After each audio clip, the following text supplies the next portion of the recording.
今日食乜餸？阿傾同你諗掂佢。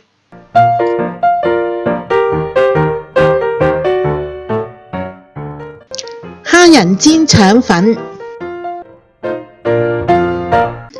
我哋嘅材料呢就係有4條嘅腸粉啦，芽菜仔、韭菜、蝦、2隻雞蛋，仲有就係薑汁同埋蒜蓉嘅。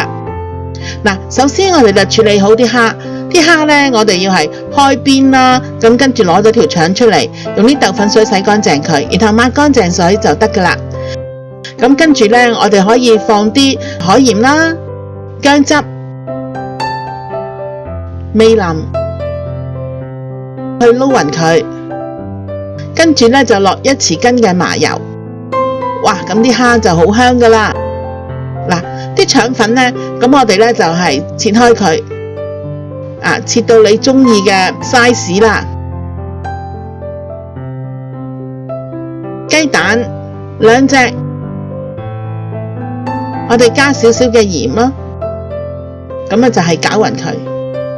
我哋個醬汁就係2湯匙嘅醬油，1湯匙嘅蠔油，半茶匙嘅糖。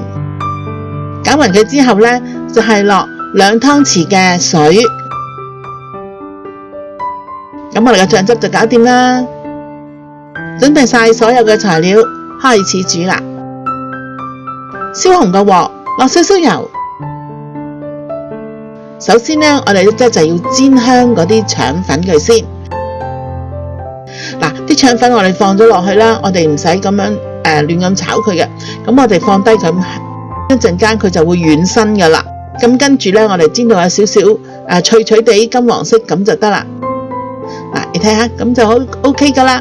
我哋可以拎起佢先，跟住放1湯匙嘅油咯，放啲蒜蓉落去，我哋爆咗個蝦先。我哋個蝦呢就放落去爆，咁呢就將啲蝦呢煮熟佢。你爆到佢呢個顏色呢轉咗攣埋，咁佢就已經係熟噶啦。咁跟住我哋將嗰個腸粉放翻落去啦。而家我哋可以呢就放我哋嘅韭菜。韭菜呢唔可以太早放噶，因為如果唔係呢佢會好韌嘅。跟住放埋我哋嘅芽菜仔，咁我哋呢就係撈勻佢啦。撈勻咗之後呢，咁我哋可以將我哋頭先準備好嘅醬汁啦，咁樣就淋上去，攪勻佢。咁你攪勻佢嘅時候，你見到呢，佢嗰啲芽菜仔好快脆呢，就係熟噶啦。咁我哋呢就可以呢，就將啲蛋汁喺個邊邊嗰度呢，就輕輕咁樣流落去。咁跟住我哋就可以熄火噶啦。咁用個碟嘅餘溫呢，慢慢呢就將啲蛋煮熟。好香啊嘅蝦仁煎腸粉就做好啦。想知我下次煮啲咩？快啲訂閱我嘅頻道啦！記住同你嘅朋友分享啊！